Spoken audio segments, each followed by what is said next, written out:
Sound can have a powerful effect on us. Hearing a sound can remind us not only of when we first heard that sound, but also how we felt at the time. With video games, this means our favourite soundtracks don't just remind us of the games we love, but of how we felt when we were playing them. Whether that's the excitement of a new game on a Christmas morning from your childhood, or a feeling of melancholy from an old game that was used to cope with a difficult moment. This and a million other hair-standing on end moments is why we love video game music.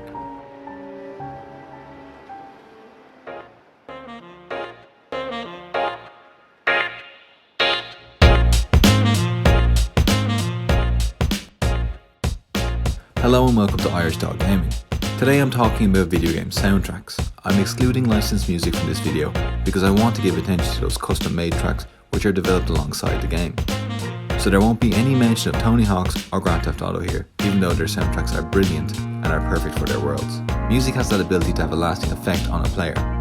Sometimes we remember the tracks and themes better than the individual levels or enemies.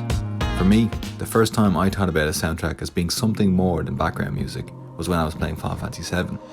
In this era, soundtracks went a long way to tell a story. They were deeply interwoven with the narrative. When games graphics struggled to get across a powerful moment, the music could swell and tell us what the creators wanted. Feelings of loss.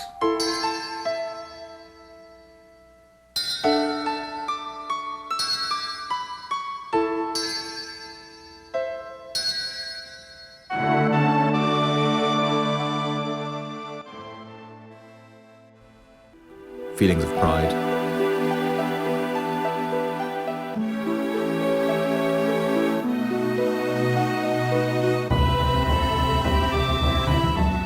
Or feelings of joy, freedom, and adventure.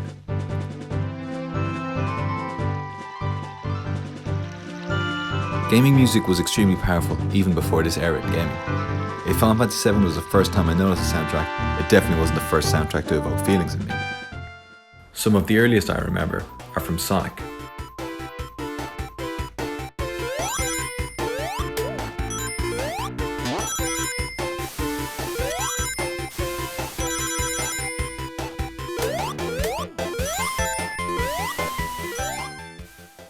And Street Fighter.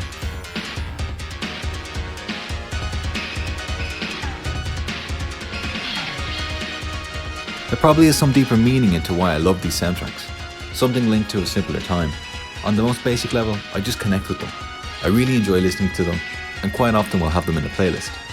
A recent game which had a soundtrack I loved was Nier Automata.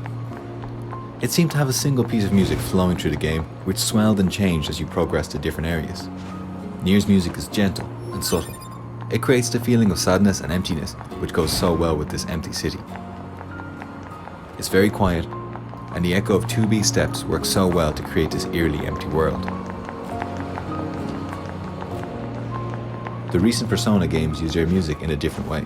Set in modern day Japan, the music isn't always an epic theme, but sometimes it's used to create a real world feeling.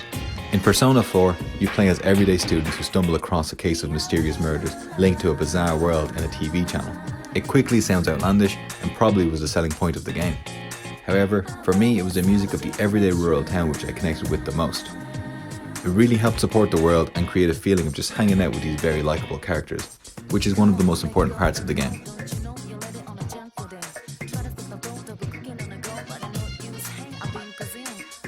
As I said before, music can be a callback to an earlier time. For many of us, when we hear the term video game music, it's a very personal memory that's different for each of us. We each have our own favourites for different reasons. This video is meant to celebrate a sometimes overlooked area of gaming. Sometimes overlooked by the player, sometimes by the developers.